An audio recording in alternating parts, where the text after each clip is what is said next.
Hermanos, hermanas, es una alegría estar aquí para recibir palabra del Señor. También agradecemos al Señor por traer aquí a nuestro hermano Manuel Luna y Paqui, su esposa, contentos de recibir palabra. Para empezar, vamos a entonar el cántico Sigue Vivo.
Los invito a poner este culto en las manos del Señor.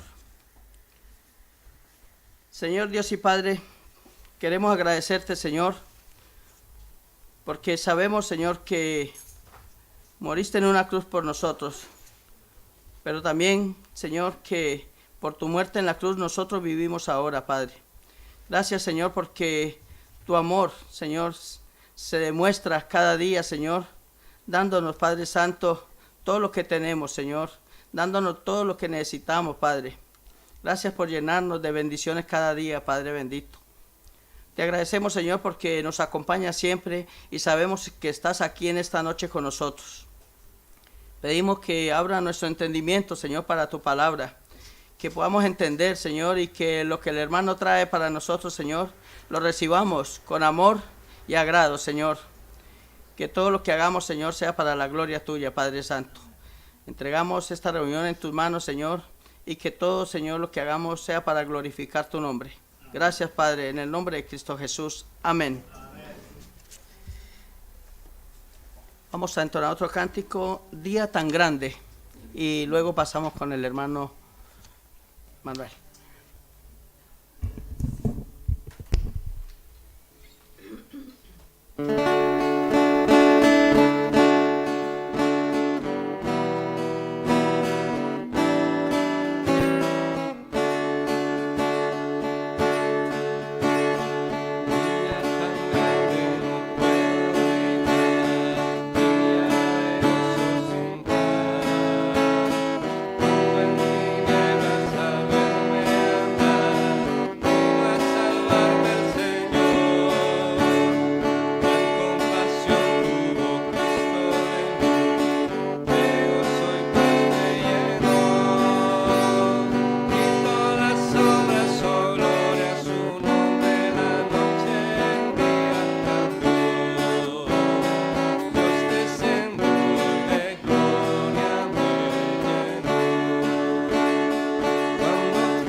Arrasaldón, Tustioic. Buenas tardes a todos y cada uno, hermanos. Nos alegra mucho de estar entre vosotros de nuevo, desde el 2019 que estuvimos la última vez aquí con vosotros, en esta congregación. Hemos traído un chubasquero y 2 chamarras. A ver si las usamos, si las podemos usar. Igual no nos vamos de la isla hasta que las usemos. Pero por lo que veo, el invierno y el sirimiri quedan lejos, porque el calor ha subido. Incluso desde Tenerife, viniendo desde La Orotava hasta aquí, pues la diferencia es bastante aguda. La Orotava es muy parecida en clima. Esos vuelcos que tiene son muy parecidos a los del Cantábrico, ¿no? Y nos sentimos como más a gusto, ¿no? Pero aquí ya dan ganas de ir al mar y bañarnos. Así que nos alegra de estar de nuevo entre vosotros, queridos. Traemos las oraciones y los saludos de los hermanos en Vizcaya, en Las Arenas. Están orando por vosotros y nosotros en estos días.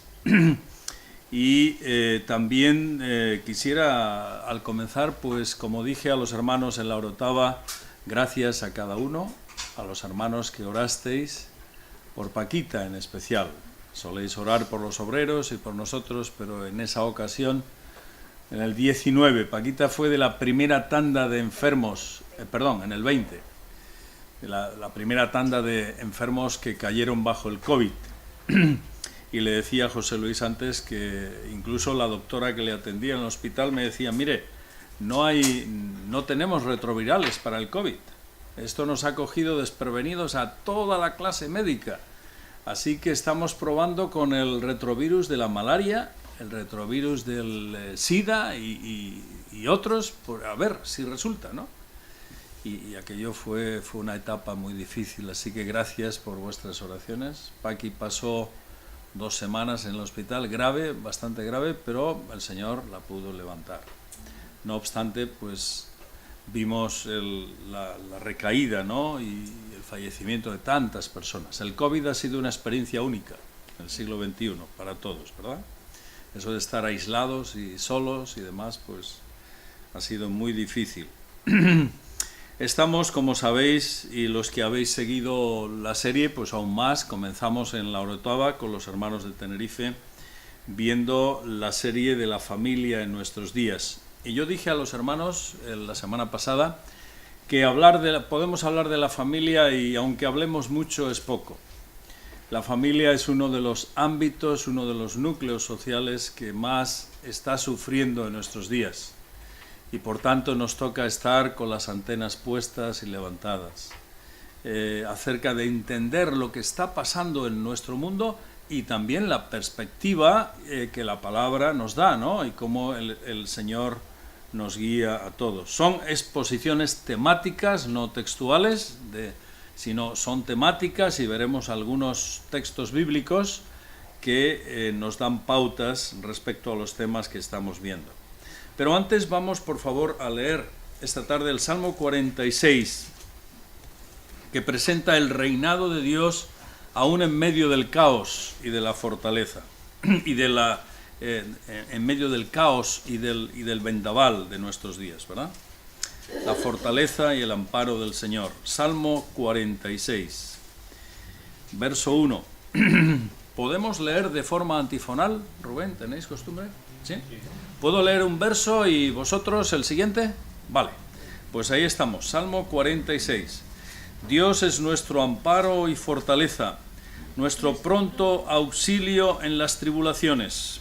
Por tanto, no temeremos, aunque la tierra sea removida y se traspasen los montes al corazón del mar. Aunque bramen y se turben sus aguas, y tiemblen los montes a causa de su braveza.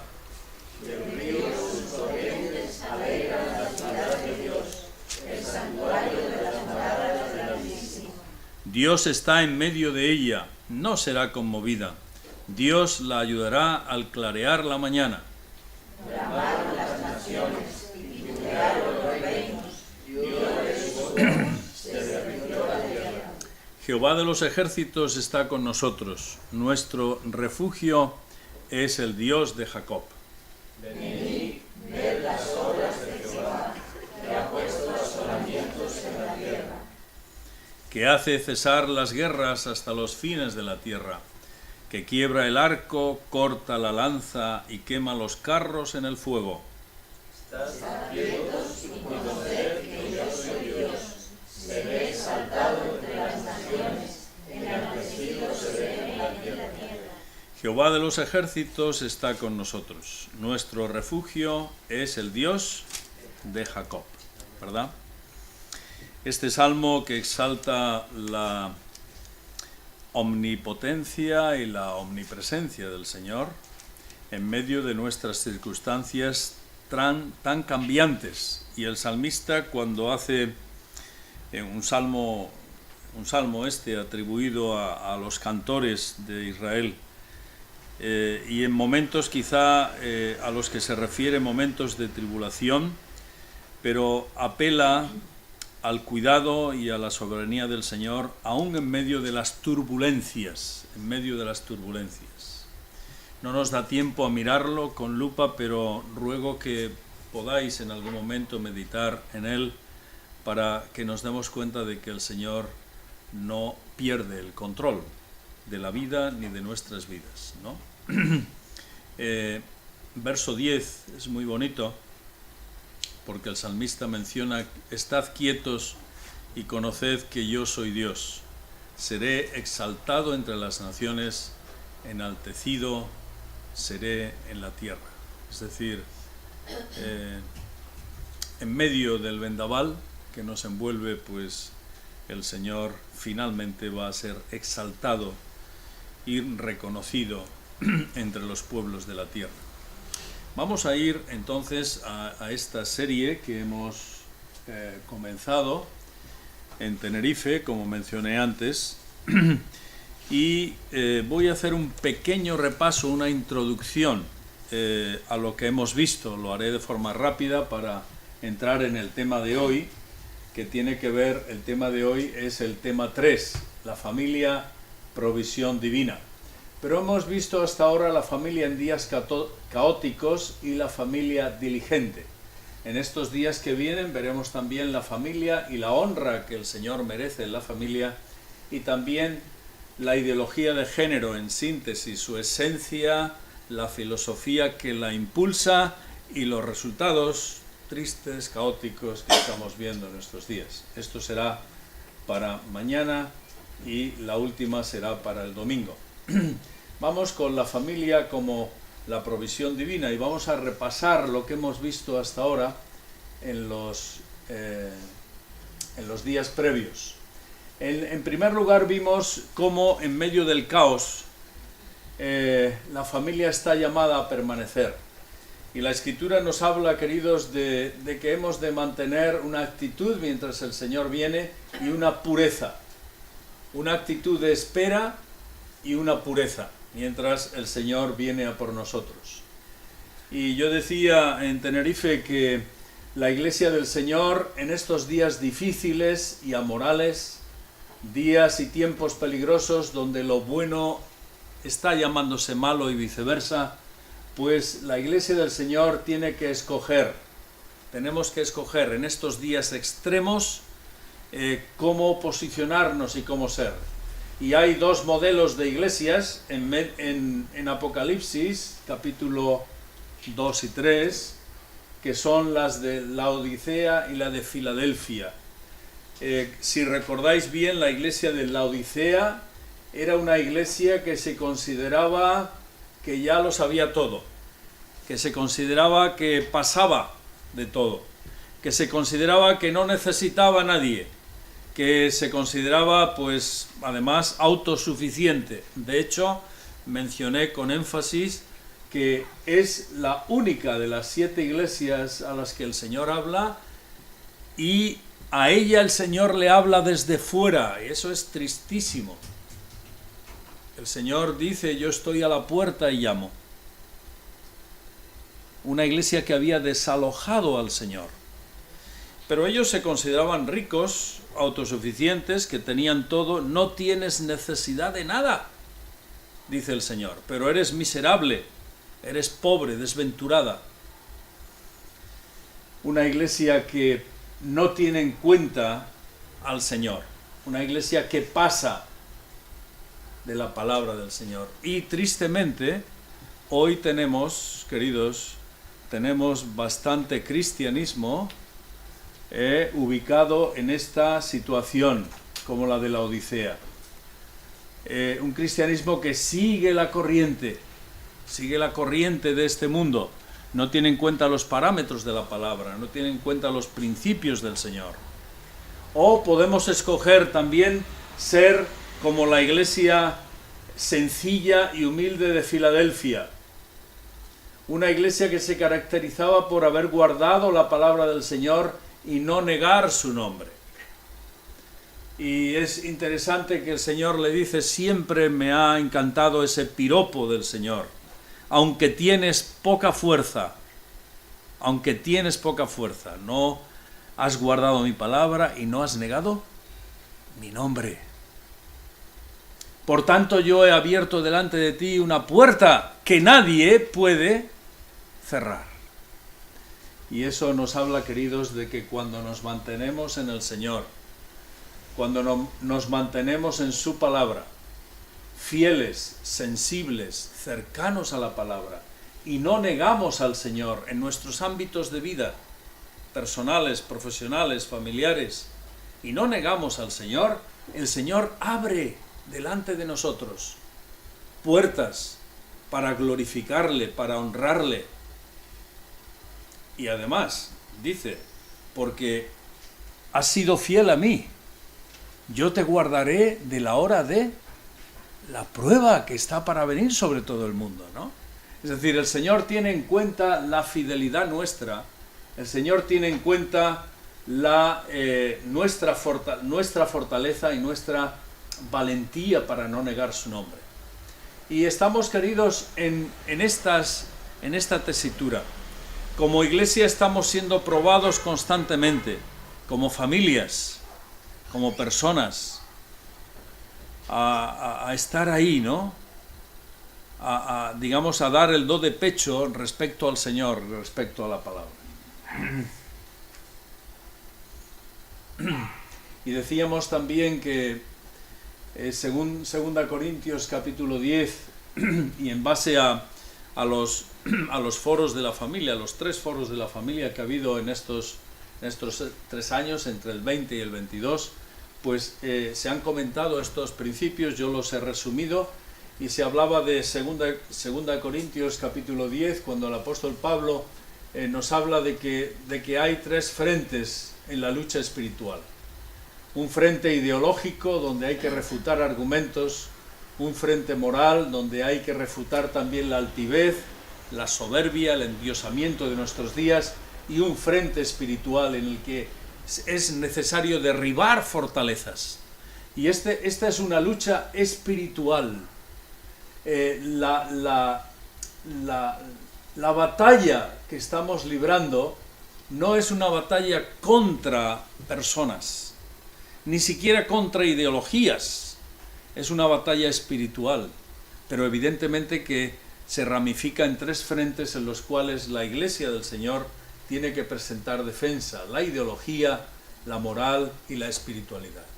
Y esto lo hemos de tener claro, muy claro, ¿no? Sería bonito meditar en algún momento como Iglesia en el texto que el apóstol menciona aquí, cuando él habla de la lucha que tenemos, ¿verdad?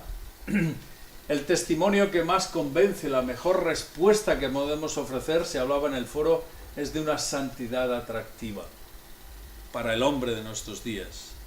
El hombre de nuestros días sabe muchas cosas, he mencionado, corre mucho, tiene muchos aparatos a su alrededor, las redes y otras cosas, pero no es un hombre fuerte, es un hombre frágil, lo dicen los mismos especialistas de la personalidad. Es un hombre que se deshace ante las situaciones difíciles, no supera las pruebas y las dificultades, se deja llevar como el camarón, porque no tiene fortalezas propias.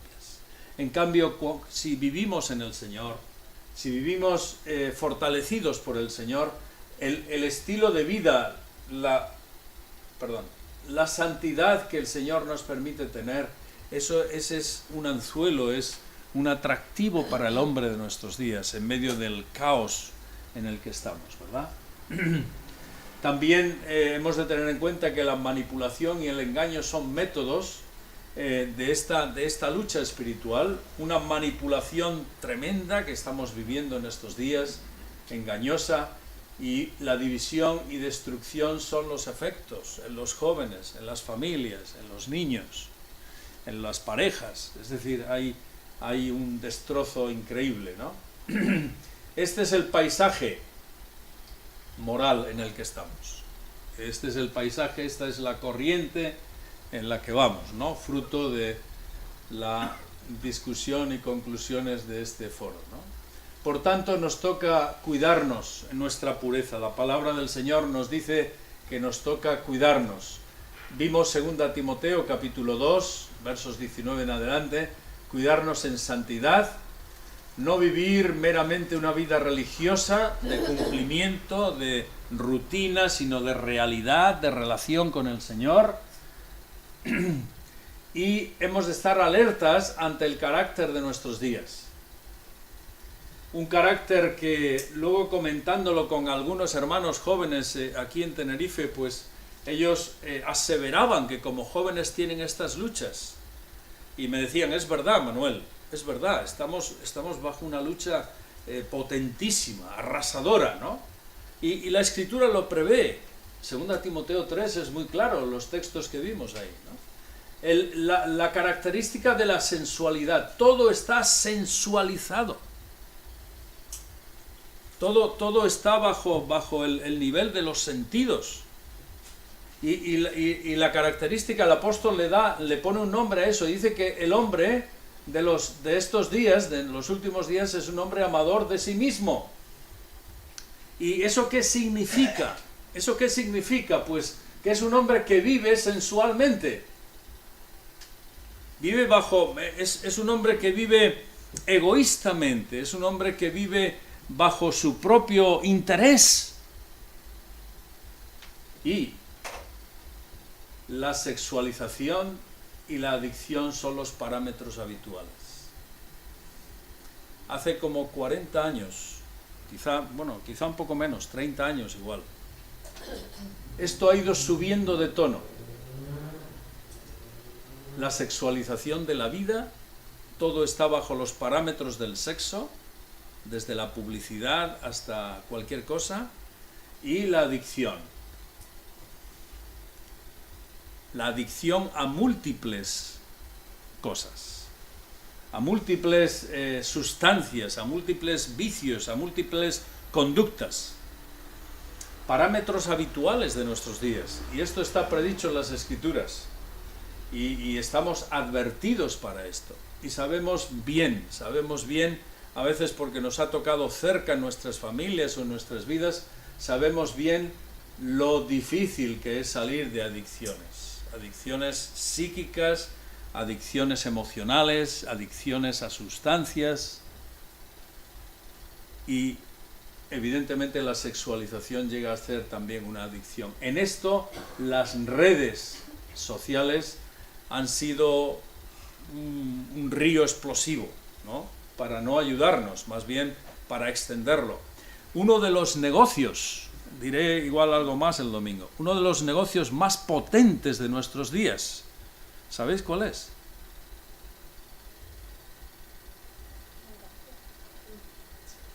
¿Quién se atreve a decir? Pornografía. La pornografía. Es increíble. Y hace poco una página o más tuvo un descuido, lo hicieron a propósito, no lo sé, de esto hace año y medio. Y salieron cientos de personas, algunas de ellas muy respetables, que eran socios de esas páginas web de pornografía. Algunos se quitaron la vida de la desesperación. O sea, vivimos, no es una broma, no estamos hablando de algo cualquiera, estamos hablando de una corriente que nos lleva a ser otra cosa, ¿no?, que hombres normales. Y es una de las características de los últimos días. El hombre estará metido en sus sentidos y no se enterará de la realidad. Francis Schaeffer lo decía, este hermano nuestro que ya falleció, lo decía hace años. Recuerdo cuando joven leer sus libros. Él decía, el hombre cuando se mete en su subjetividad olvida su mundo.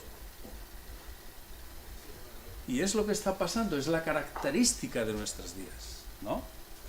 Y todos, dice el apóstol Pablo, que todos tienen la apariencia de piedad. Es decir, está creciendo una religiosidad a pasos agigantados, pero una religiosidad antidios. El hombre cada vez es más religioso en términos generales, sea cual sea su religiosidad, pero es una religiosidad aparente, es una religiosidad que no es eficaz, que no tiene resultado y que es vana, es hueca, no tiene contenido. Es un hombre casquivano, moralmente hablando. Yo he puesto aquí abajo, cuidémonos, hermanos, cuidémonos. Jovencitos, estáis aquí, jóvenes, matrimonios, cuidémonos, queridos. Esto está haciendo mucho daño a nuestro mundo y también al pueblo de Dios, a las iglesias. No estamos exentos de esto. No estamos exentos. La familia diligente. Vimos también Deuteronomio 6, este texto tan, digamos, destacado, ¿no?, y didáctico en cuanto a nuestra responsabilidad. La responsabilidad que tenemos en casa, la responsabilidad de transmitir y generar un conocimiento del Señor en el hogar y la necesidad de vivir como familia del Señor. Los primeros versos de capítulo 6 de Deuteronomio.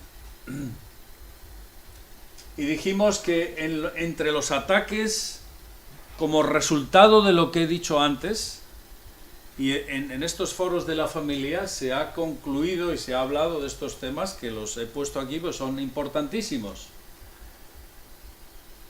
Destaca, esta es una frase del doctor Pablo Martínez, él dice que el espíritu de Caín dentro de la familia es cada vez más común. Eso de vivir cada uno para sí mismo, como resultado de 2 Timoteo 3 que hemos visto, ¿no? Es decir, cada uno piensa pues como Caín, ese parámetro de pensamiento, ¿no? Y cada vez se ve más. Recuerdo una conversación con él hace un tiempo, él me decía, cada vez es más común escuchar a una pareja que están pensando separarse y que vienen y cuentan lo que les pasa y tal, y decir que no les pasa nada especial. Y yo cuando escuché esto me quedé. No les pasa nada especial, no tienen un problema grande especial, sino es que no les interesa vivir juntos. Increíble. ¿Por qué? Porque ahora han cambiado los intereses. Ya no son los de hace 2 años ni 3. Y decía Pablo, pues esto no se oía hace 20, 30 años. Ahora es más común escucharlo. Y luego vienen en cascada otros problemas, ¿verdad? El espíritu de Caín. También la crisis de fidelidad. Una característica de nuestros días. Nada a largo plazo, todo tiene fecha de caducidad. Lo normal es cambiar de pareja, la llamada monogamia consecutiva. La separación y el divorcio son vistos como un signo de modernidad, madurez e incluso crecimiento, ¿no? Y el que no cambia de pareja, el que no cambia de familia cada cierto tiempo es que es un anquilosado, es alguien que está estancado, es alguien que no progresa, que no crece en madurez. O sea, todo eso se ve incluso como señal de madurez en nuestros días. Lo bueno malo y lo malo bueno, ¿no? Todo al revés. La consecuencia, pues, una colosal crisis de relaciones, especialmente visible en la familia, ¿no?, donde es la confianza, la lealtad y el compromiso los signos que la unen, ¿no? Y nuestra respuesta a ese reto, queridos, sigue siendo la misma que la palabra de Dios siempre nos ha marcado. La compasión por aquellos que no conocen del Señor y de ese amor del Señor. No imponer la verdad, sino exponerla y tener la paciencia de Cristo para alcanzar a las personas, ¿no? Vimos esto, Deuteronomio 6, la responsabilidad que tenemos de dar la palabra con sus promesas y riesgos e instruir en casa, ¿no?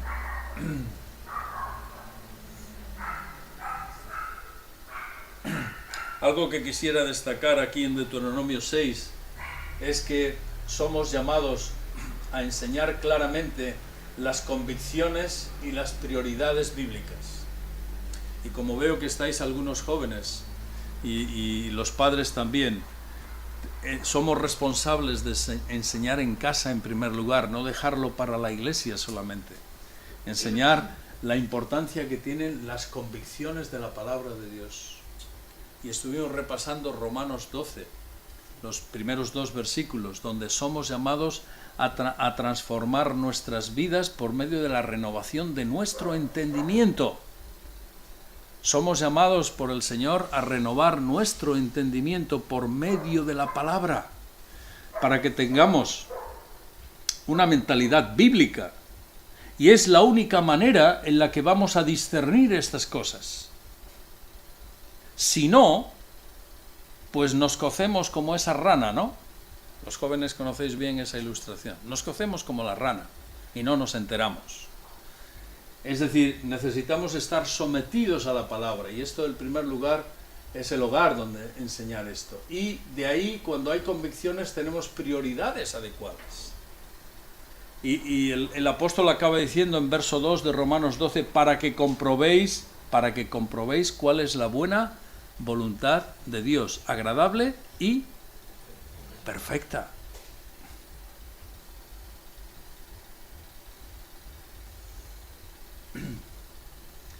La provisión de Dios en un mundo anti Dios.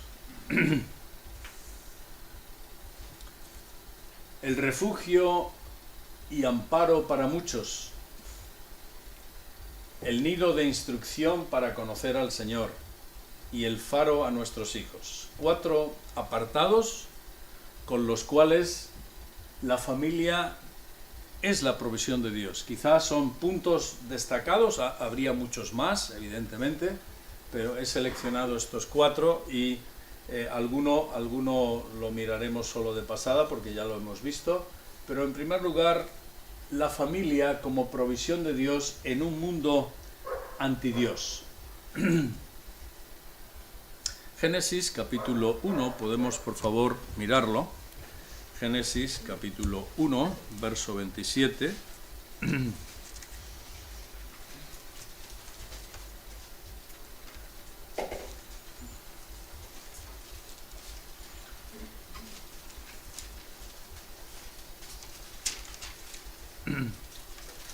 Génesis 1:27. Ahí dice la palabra: y creó Dios al hombre a su imagen, a imagen de Dios lo creó, varón y hembra los creó.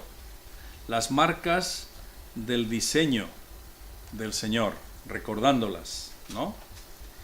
Aquí, resumiendo evidentemente los conceptos que el texto nos da, cuando el Señor está en la fase de creación, y fijaos que en verso 26 el Señor se habla en plural: hagamos al hombre a nuestra imagen, conforme a nuestra semejanza.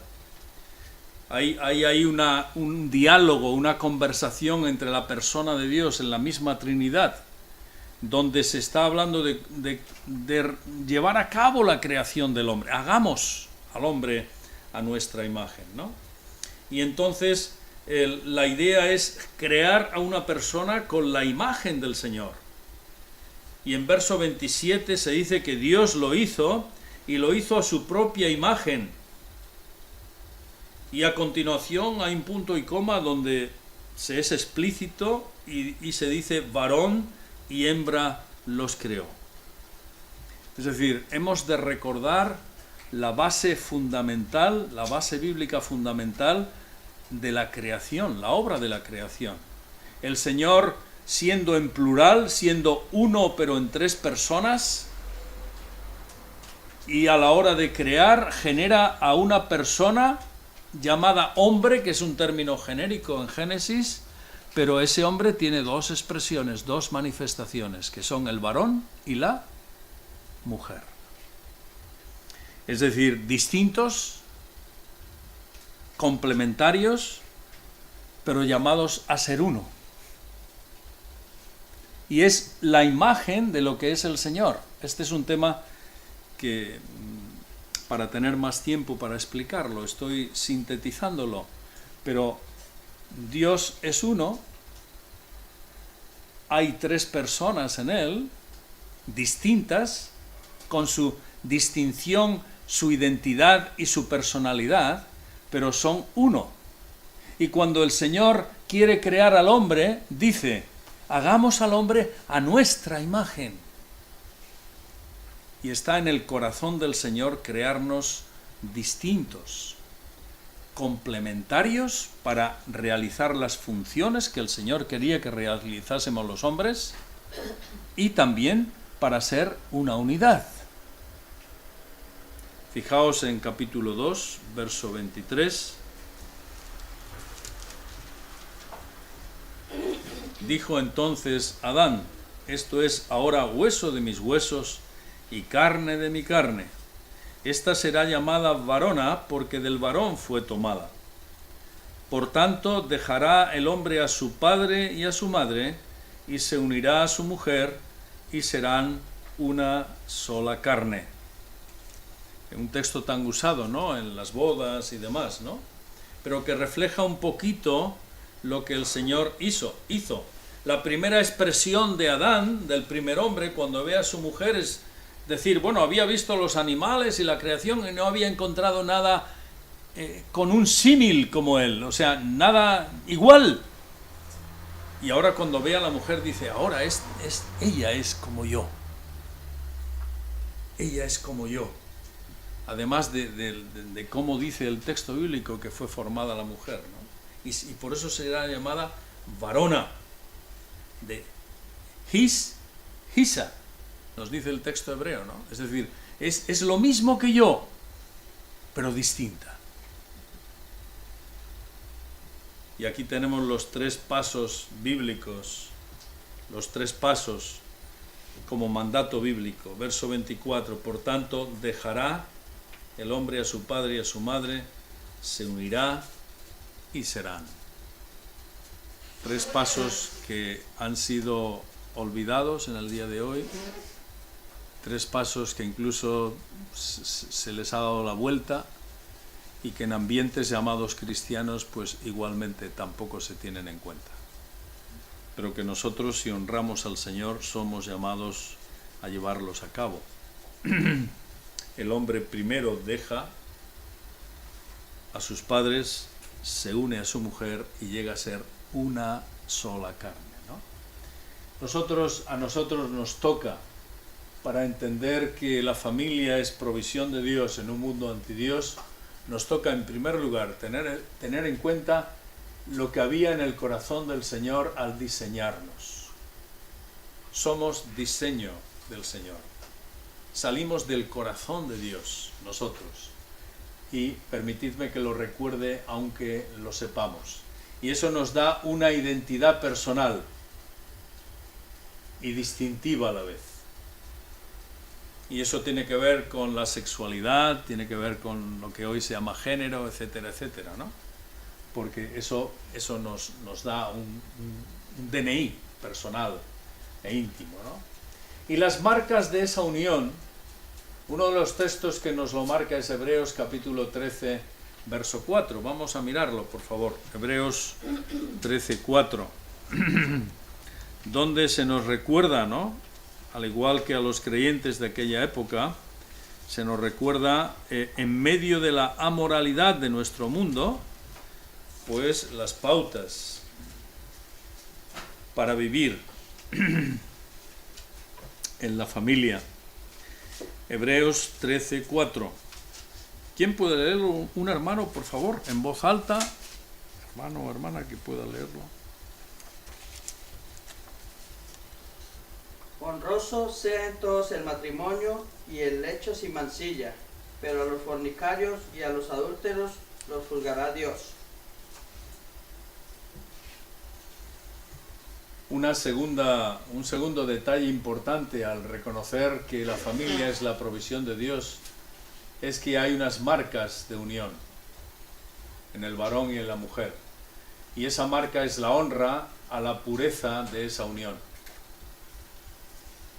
No cualquier matrimonio, sino este tipo de matrimonio, varón y mujer. Y esa honra significa que hemos de honrar el propósito para el cual el varón y la mujer se unen. No se unen un hombre y una mujer para que alguno de los dos ande teniendo relaciones íntimas con cualquier persona, fuera de su matrimonio.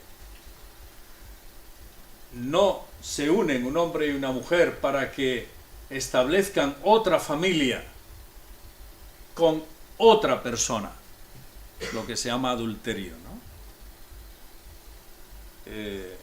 Y aquí el escritor bíblico es muy directo, porque dice que el Señor juzgará a ese lecho amancillado por los fornicarios y los adúlteros.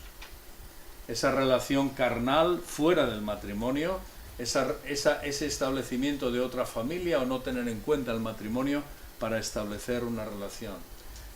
Tenedlo en cuenta, jóvenes. Las marcas de la unión de un varón y de una mujer es la honra a este diseño que el Señor nos ha dado. Distintos, complementarios y para ser una unidad, no para romperla en cualquier momento. Y hoy en día, chicos jóvenes que han sido criados y han crecido en el entorno de nuestras iglesias, ya no hablamos de los que no conocen el Evangelio, en nuestros entornos están menospreciando esta verdad de la palabra. Están menospreciando a sus padres, están menospreciando a sus pastores, están menospreciando todo el bagaje que tienen de la fe. Y están dejándose llevar por la ética y las costumbres de nuestro mundo. Y dice la Escritura que el Señor juzga esto. Y si el Señor nos juzga, hemos de tener cuidado con lo que hacemos.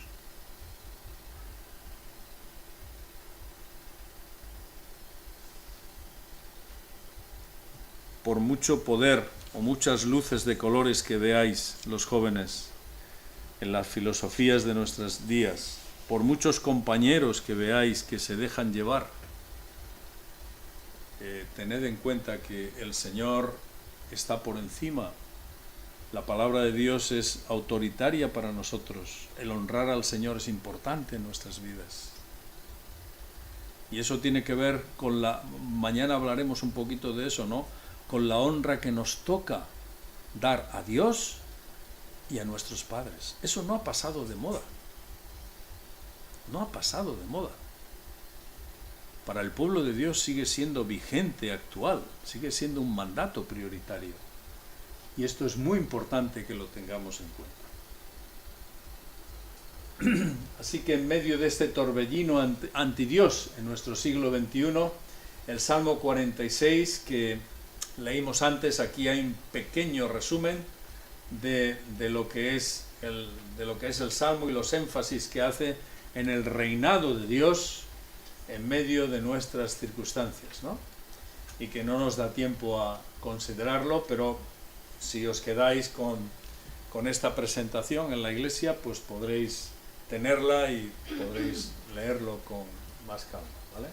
Aquí hay una referencia a Bonhoeffer, este alemán que vivió encarcelado en los tiempos del nazismo, y aquí hay un poema suyo que lo he transcrito de un autor, de José Hutter, que es paisano suyo y lo publicó, y que también podéis podéis ojearlo en algún momento.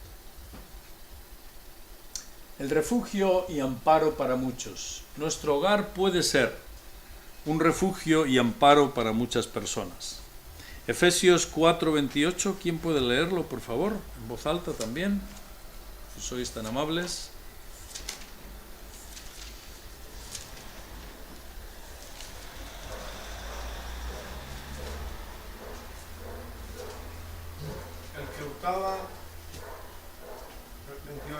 El que hurtaba no hurte más, sino trabaje, haciendo con su mano lo que es bueno, para que tenga que compartir con el que padece necesidad. Muy bien, gracias. El apóstol está exhortando ahí para que veamos el propósito de nuestras vidas en nuestro trabajo. Nuestro trabajo es para hacer bien a los demás, con aquello que podemos conseguir fruto del trabajo. No es para robar o hacer daño a otros, sino para compartir. Y he colocado este apartado relacionado con la familia porque, digamos, la familia es un foro, debe ser un foro, ya que es un regalo de Dios para nosotros, desde el cual podemos compartir con el que tiene necesidad, desde nuestro hogar, junto con los demás hogares de la Iglesia, ¿no? Hacerlo bien para bendecir a otros, ya sean familiares, ya sea familia de la fe, ya sean amistades, abriendo nuestra casa en días especiales o domingos, aquellos en especial que están solos. Y quisiera hacer énfasis en esto, hoy cada vez hay más personas solas. Jóvenes que están sin paternidad, mujeres y madres que están solas, estudiantes con pocos recursos. Hace unos días, a través de una amiga austríaca, nos trajo a casa, hace 2 semanas, ¿no? Nos trajo a un hombre que está en Bilbao y está solo. Ha tenido varios fracasos familiares. Separado de su esposa hace años, con 2 hijos. Un hombre muy activo socialmente, pero se siente solo. Y esta amiga, esta hermana en la fe, pues trajo a este hombre para presentárnoslo, hablar con él, y nos dijo que realmente ahora en este tiempo tiene 50 años, está rodeado de mucha gente, él es un educador social, trabaja con personas que están sin familia, pero dice, tristemente ese es mi trabajo, y luego cuando yo estoy solo en mi casa, estoy solo. Y nunca en la vida me he sentido tan solo. Y fue precioso que pudimos presentarle el Evangelio al Señor y después pudimos orar con Él. Y Él abrió su corazón. Y hacía años que no escuchaba una oración de confesión, de reconocimiento de la lejanía de Dios, de reconocimiento de sus errores, ¿verdad? Fue precioso. Cómo abrió su corazón al Señor. Y le dijimos a esta hermana, le dijimos, mira, el hogar es el mejor lugar para esto. Esta persona en la calle o en un culto público, incluso como esto, no hubiera hecho esto. Y nos toca estar sensibles, queridos.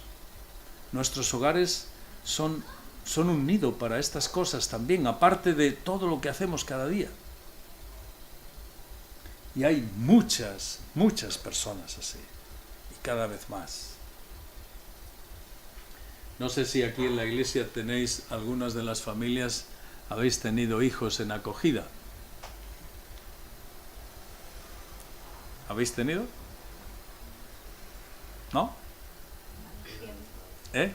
En adopción, sí. En adopción. Sí, sé que Rosa, Rosa. Sé que Rosa sí. Pero hay algunas iglesias y hermanos que han tenido y tienen hijos y chicos, han podido hacerlo y lo han hecho con gusto y el Señor les ha bendecido en medio de toda la problemática que supone a veces tener estos chicos, ¿no? Pero lo han hecho y porque son llamados, no es una obligación, pero es una posibilidad para una familia también, o que no tiene hijos o que pueden añadir a los naturales. Es decir, la familia es un entorno donde podemos hacer estas cosas. Y hemos de tener en cuenta que en medio del vendaval que vivimos, del caos que vivimos, que venimos describiendo en estos días, nuestra familia y nuestro hogar puede ser un oasis para nosotros, para la pareja, para nuestros hijos y, si el Señor nos permite, para otros que traemos a casa para momentos así como el que he descrito, o si el Señor nos da la posibilidad de tenerles en casa, de acoger o de adoptar, etcétera, ¿no? Es decir, tengamos en cuenta que en medio del Salmo 46 que hemos leído antes, en medio de este caos el Señor nos usa, nos quiere usar. Y el hogar es una bendición. Es una bendición cuando caminamos y funciona según el Señor, evidentemente, ¿no? Nuestro hogar, un regalo de Dios y desde el que podemos, pues, compartir con todo el que tiene necesidad. Hay un ejemplo muy bonito que me gusta siempre mencionar y recordar, y es el ejemplo de Moisés. Vamos a hacer un poco de ejercicio en Éxodo capítulo 2 y vamos a mirarlo un momento para darnos cuenta de que este famoso Moisés, lo sabemos, pero lo podemos recordar. Vamos a leer estos primeros versículos, ¿vale? Éxodo capítulo 2. Dice: un varón de la familia de Leví fue y tomó por mujer a una hija de Leví, la que concibió y dio a luz un hijo, y viéndole que era hermoso, le tuvo escondido 3 meses.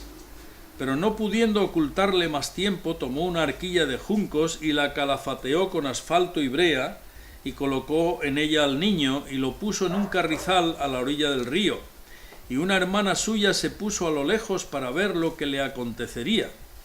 Es decir, aquí tenemos a Moisés, que nace en una familia israelita, y no se dice, en esta ocasión no se dice los nombres de ellos, solo que eran de la familia de Leví, y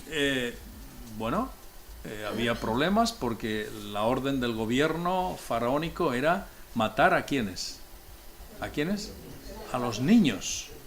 Entonces aquí vemos que Moisés nace en una familia natural, que era la suya, la de Leví, pero fijaos los saltos que dio.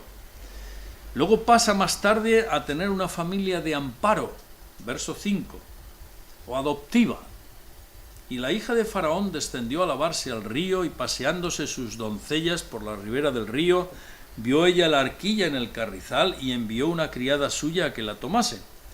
Y cuando la abrió, vio al niño, y aquí que el niño lloraba, y teniendo compasión de él, un niño pequeño, un bebé, ¿quién no tiene compasión de un bebé así, verdad? Dijo: de los niños de los hebreos es este. Entonces su hermana dijo a la hija de Faraón: ¿iré a llamarte una nodriza de las hebreas para que te críe este niño? Y la hija de Faraón respondió: ve. Entonces fue la doncella y llamó a la madre del niño. Y la madre natural llegó a ser la nodriza de Moisés. Pero aquí tenemos ahora una familia de amparo, la de Faraón. Y más tarde, pues con todo lo que ocurrió, verso 16, una vez que tuvo que huir de Egipto, Moisés, ya siendo un hombre hecho y derecho, verso 16, dice que estando sentado junto al pozo, 7 hijas que tenía el sacerdote de Madián vinieron a sacar agua para llenar las pilas y dar de beber a las ovejas de su padre. Mas los pastores vinieron y las echaron de allí. Entonces Moisés se levantó y las defendió y dio de beber a sus ovejas.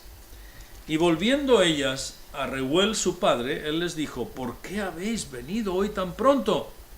Ellas respondieron: un varón egipcio nos defendió de mano de los pastores y también nos sacó el agua y dio de beber a las ovejas. Y dijo a sus hijas: ¿dónde está? ¿Por qué habéis dejado a este hombre? Llamadle para que coma. Y fijaos el resultado. Qué pragmáticos eran. Verso 21. Y Moisés convino en morar con aquel varón. Y él dio su hija Séfora por mujer, ¿a quién? A Moisés. Fijaos los chicos valientes lo que pueden conseguir cuando protegen a unas chicas, ¿no? Un caso de este tipo. Y entonces Moisés llega a tener aquí una familia de acogida. Y más tarde llega a tener su propia familia matrimonial, verso 21. Y Moisés convino en morar con aquel varón, y él dio su hija Séfora por mujer a Moisés. Y ella le dio a luz un hijo, y él le puso por nombre Gersón, porque dijo: forastero soy en tierra ajena. Más tarde Moisés tuvo otro hijo, Moisés con Séfora, ¿no? ¿Quién se acuerda? ¿Cómo se llamaba el segundo hijo de Moisés? Capítulo 18, verso 4. A ver, alguien que lo lea y lo diga. Capítulo 18, verso 4.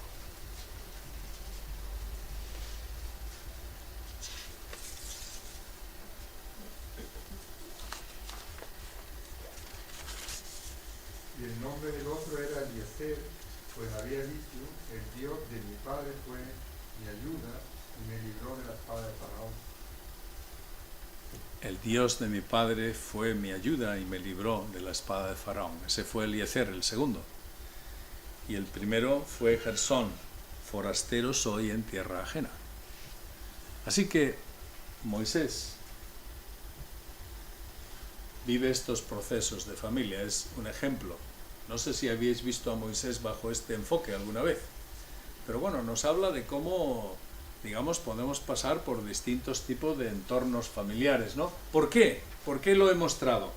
Porque la familia es el nido, es el lugar donde nos desarrollamos, donde crecemos, donde la mayoría de decisiones se toman en el entorno de la familia. Por eso mantener unida la familia que el Señor nos ha dado, mantener unido el entorno en el que estamos, es una de los tesoros que hemos de guardar y cuidar. Por eso estamos hablando de la familia en estos días, hermanos, en los que la familia está siendo tan brutalmente atacada, ¿vale? La familia, también la familia, en tercer lugar, es un nido de instrucción para conocer al Señor. Y aquí no me detengo porque ya lo hemos visto en las sesiones anteriores. Lo he incluido porque es parte de la provisión de Dios, el hecho de que la familia sea un nido de instrucción, donde podemos conocer al Señor. Pero permitidme que recuerde algo que dije a los hermanos también en la orotava: no descansemos solamente en la labor de la iglesia, no descansemos en la labor del colegio, cuidemos nuestro hogar, comencemos en nuestro hogar. El énfasis está en nuestro hogar, el tiempo que pasamos juntos. Es curioso que ha ido a menos el tiempo que apartamos para el Señor. Ha ido a menos el tiempo que pasamos a nivel devocional, como solemos llamar, delante del Señor. Depende de la edad de los hijos o de la formación del hogar, pues hay posibilidades, hay horarios distintos, etcétera, ¿no? Pero la necesidad que tenemos de orar juntos, de hablar juntos, de considerar del Señor juntos, porque juntos crecemos conociendo al Señor, juntos maduramos, juntos podemos orar unos por otros y por las luchas, y los chicos hoy tienen muchas luchas en los hogares. Y si eres un joven o un jovencito, no cierres tu corazón cuando estés en casa con los tuyos y te guardes tus cosas y tus luchas, sino compártelas, pide oración, porque el hogar es el lugar para hacerlo. En primer lugar, responsabilidad de los padres, pero también de los hijos, de colaborar y de participar juntos en esto, ¿no? Para que el hogar se vaya enriqueciendo. Y es el lugar donde maduramos y crecemos. Yo eché mucho en falta cuando joven no haber tenido un hogar así, porque conocí al Señor ya en mi juventud. pero siempre eché muy en falta esto de haber sido instruido de más pequeño, de haber sido conocido la palabra del Señor de cuando era un chaval, un jovencito, ¿no? Y aquí hemos visto en Deuteronomio 6 estas pautas. Instruir aprendiendo a amar al Señor, instruir con convicciones, transmitiéndolas en todo tiempo, insistiendo en ellas, para tener correctas motivaciones, decisiones y propósitos. Es interesante, ¿no? Lo dije antes, que Deuteronomio 6 acaba diciendo para que te vaya bien, para que tengas justicia y tengas prosperidad. Y las claves son estas. Y estos principios bíblicos siguen siendo para nosotros fundamentales, queridos, a la hora de pensar en la familia, porque fijaos, el Señor, cuando exhorta a que el pueblo de Israel se mantenga fiel, Moisés se dirige a las familias y concretamente a los padres para que instruyan. Y aquí se está refiriendo a padre y madre, evidentemente, en esa labor, ¿no? Pero a los padres para que ambos instruyan a los hijos. Y en Deuteronomio 6 también dice, si un día tu hijo te preguntare, ¿por qué haces esto? ¿Por qué crees en Dios? ¿Por qué, por qué y por qué? Pues tú le has de responder y le has de decir que éramos esclavos y que el Señor nos liberó. Y esto consiste en compartir nuestras vidas, nuestro testimonio, lo que Dios ha hecho en nosotros, nuestros hijos deben saberlo. O sea que, y eso es en el entorno del hogar. No solamente compartir nuestro testimonio alguna vez en un culto en la iglesia, sino en el entorno del hogar. Conocer estas cosas y conocerlas bien. Un nido de instrucción, el hogar, para conocer al Señor.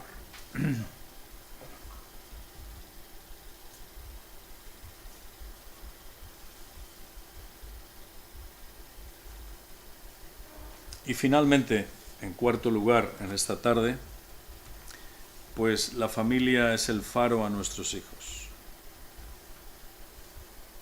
Y aquí permitidme que insista otra vez. Deuteronomio 6. Vamos a mirarlo, por favor, verso 20. Deuteronomio 6, verso 20.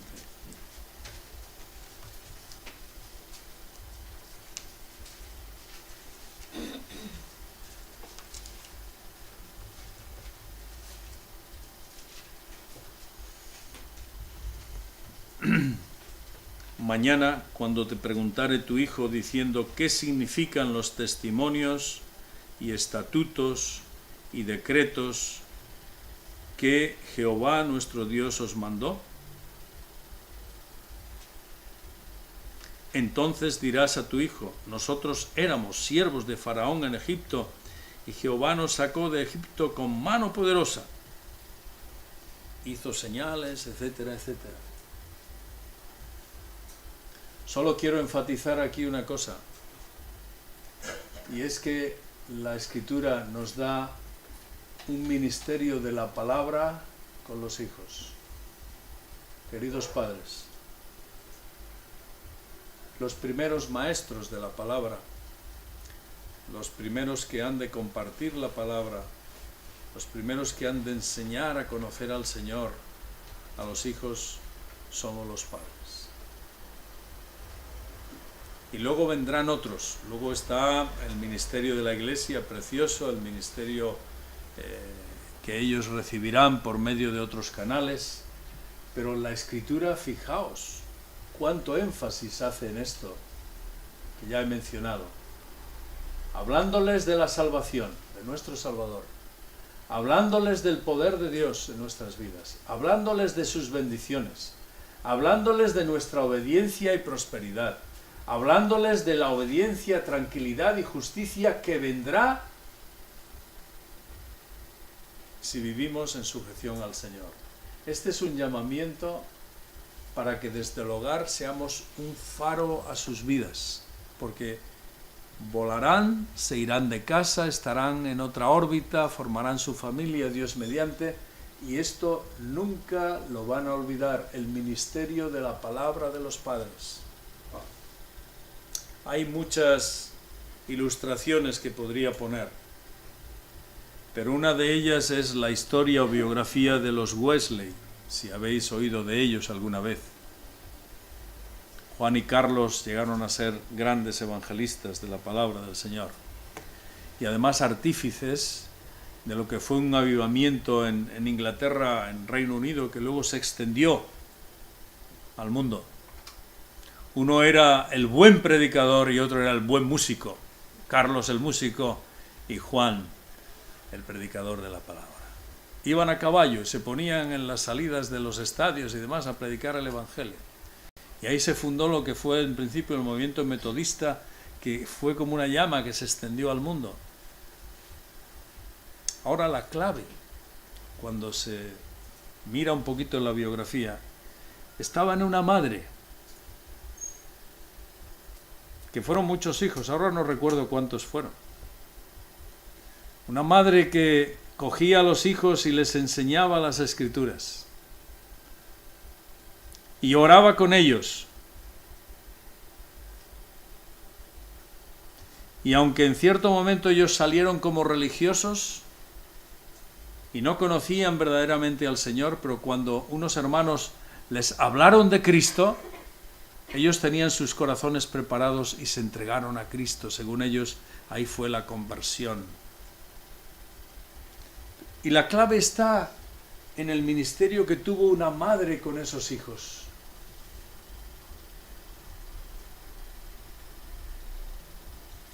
Y podríamos poner miles de ejemplos más. Tú, si eres una madre o un padre, tienes un ministerio con los chicos. No estarán siempre contigo. No es un ministerio para regañar solamente o decir lo que no hacen mal o tal. Es ministerio de instrucción, de darles conocimiento, de darles convicciones en la palabra, de enseñarles a amar y a conocer al Señor, como dicen los primeros 9 versículos de Deuteronomio que hemos repasado esta mañana. Este testimonio será una herencia para ellos, una herencia piadosa, no solo religiosa, y aunque caigan se apartarán, volverán al Señor, si se convierten a Él. Y aun cuando fuere viejo, dice la Escritura, no se apartará de Él, de este camino en el cual instruimos a nuestros hijos. Queridos, la labor es ardua y la labor ha de ser persistente. La Escritura dice que hemos de insistir con los hijos. Le enseñas hoy una cosa y mañana tienes que volver a repetírsela. Y le repetirás, dice Deuteronomio. Se las repetirás y se las repetirás y volverás a repetírselas en el camino, al acostarte, al levantarte. Eso quiere decir que a tiempo y fuera de tiempo, ¿no? Pero contiene una promesa muy importante delante del Señor. ¿Estamos animados a ir adelante? ¿Estamos animados a guiar y a mantener el barco en esta deriva en la que estamos?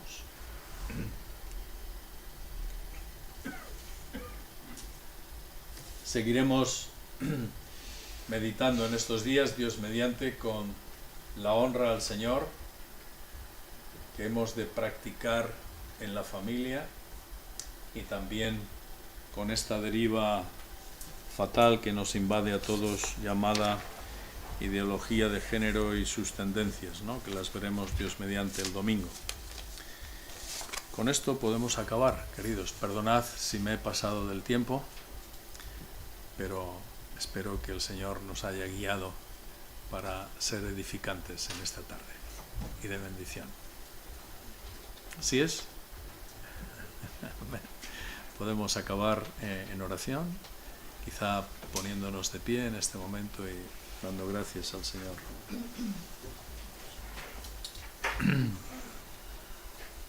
Bendecimos tu nombre, Señor. Te damos gracias por tu palabra. Señor, tú mereces nuestra honra en días donde no se honra tu nombre. Permite, Señor, que podamos apartar en nuestro corazón tiempo para ti. Priorizar en nuestros corazones la honra que tú mereces para estar en comunión contigo, en oración, para abrir tu palabra, para meditar en ella,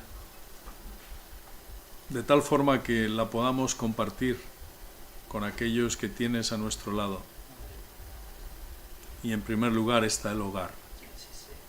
Gracias por cada familia, cada hogar de esta congregación. Gracias por mis hermanos. Rogar que tú estés edificando sus corazones con esta mentalidad, con estas prioridades, para que el maligno no gane ventaja, para que no seamos arrastrados por la corriente de pensamiento de nuestros días. Fortalécenos, Señor, por medio del Espíritu y por tu palabra. Lo rogamos en el nombre del Señor Jesús. Amén. Amén. Amén.